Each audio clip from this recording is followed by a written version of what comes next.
First भाग complete हो गया था। ये हमारा सेकंड भाग है आपकी मनोविज्ञान का, यानी बाल विकास एवं शिक्षण विधियों का जो फर्स्ट चैप्टर है बाल विकास, उसका ये सेकंड भाग होने वाला है, जिसमें हम 15 प्रश्न देखेंगे। पहला आपका आज का फर्स्ट प्रश्न है, यानी 16 नंबर प्रश्न में पूछा गया कि निम्नांकित में से किस मनोवैज्ञानिक ने संज्ञानात्मक विकास में समाज एवं संस्कृति की महत्ता पर बल दिया। ऑप्शन है यहाँ पे B.F. Skinner, Lev Vygotsky, Jean पियाजे एंड सिगमंड फ्रायड। तो देखिए समाज एवं संस्कृति की महत्ता पर बल दिया है यहाँ पे लेव वाइगोत्स्की ने। ऑप्शन नंबर बी यहाँ पे राइट आंसर हो जाएगा, लेव वाइगोत्स्की।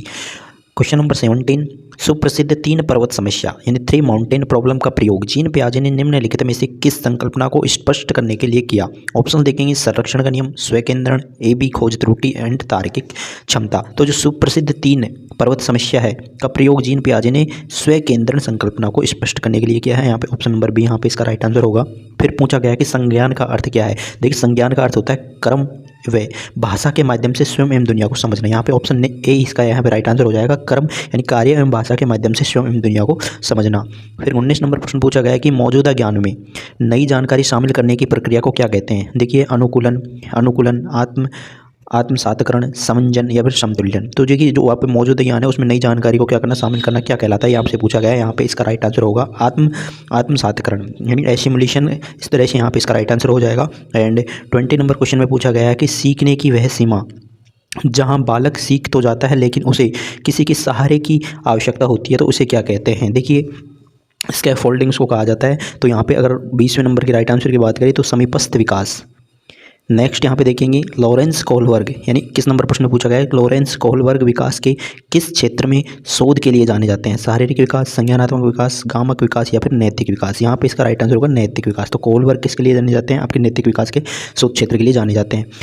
22वें नंबर प्रश्न में पूछा गया कि हैज दुविधा निम्नांकित में से किस सिद्धांत से संबंधित है। जो आपके हैज दुविधा है वो किससे संबंधित है, वो आपके कोहलबर्ग से रिलेटेड है। तो देख ले कोहलबर्ग के नैतिक विकास के सिद्धांत से, यानी हैज दुविधा किससे संबंधित है, आपके कोहलबर्ग के नैतिक विकास के सिद्धांत से संबंधित है।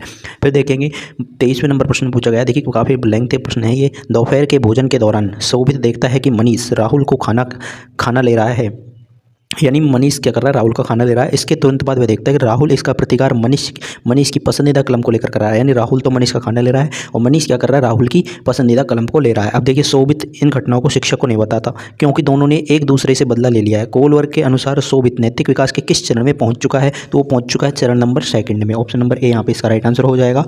फिर देखेंगे हम यहाँ पे कि 24 नंबर में कि यूरी ब्रोनफेन-ब्रेनर ने अपने पारिस्थितिकी तंत्र सिद्धांत में कितने मंडल बताए हैं। तो जो यूरी ब्रोनफेन-ब्रेनर है उसने अपने पारिस्थितिकी तंत्र में कितने आपके सिद्धांत यानी पारिस्थितिकी तंत्र सिद्धांत में कितने मंडल बताया है यूरी ने। तो यूरी ने आपके बताए हैं 5। तो यहाँ पे ऑप्शन नंबर ए इसका यहाँ पे राइट आंसर हो जाएगा। देखते हैं 25 नंबर क्वेश्चन, परिपक्वता का सिद्धांत किसने दिया। तो आपके जो परिपक्वता है उसका सिद्धांत किसने दिया था, वो दिया था ऑर्नेल्ड गेरेंस ने।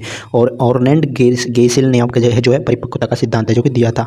फिर 26 नंबर क्वेश्चन पूछा गया है कि मूल प्रवृत्ति का सिद्धांत देने वाले हैं। तो मूल प्रवृत्ति का जो सिद्धांत है वो किसने दिया था, आपके ये दिया गया था, यानी मैकडूगल ने। मूल प्रवृत्ति का सिद्धांत किसने दिया था, मैकडूगल ने दिया था।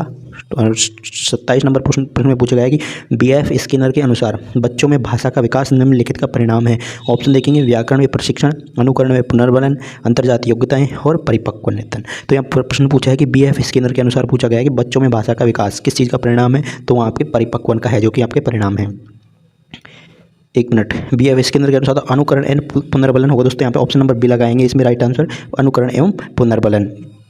नेक्स्ट हम देखेंगे यहाँ पे 28 नंबर, निम्नलिखित में से इरिक्शन द्वारा प्रदत्त किशोरावस्था की मनोसामाजिक अवस्था है। तो इरिक्शन के द्वारा जो प्रदत्त किशोरावस्था की मनोसामाजिक अवस्था है वो कौन सी है, तो यहाँ पे पूछा गया है। तो यहाँ पे इसका राइट आंसर होगा आपकी पहचान बनाम भूमिका संघर्ष। इसको अच्छे से ध्यान में देखेंगे, पहचान बनाम भूमिका संघर्ष। फिर 29 नंबर प्रश्न में पूछा गया है कि निम्नलिखित में से किसे अहम यानी ईगो मनोवैज्ञानिक कहा जाता है। तो जो ईगो का जो मनोवैज्ञानिक है या फिर अहम मनोवैज्ञानिक है जो कि किसे कहा जाता है, वो किया जाता है एरिक इरिक्सन को। एरिक इरिक्सन इसका राइट आंसर होगा।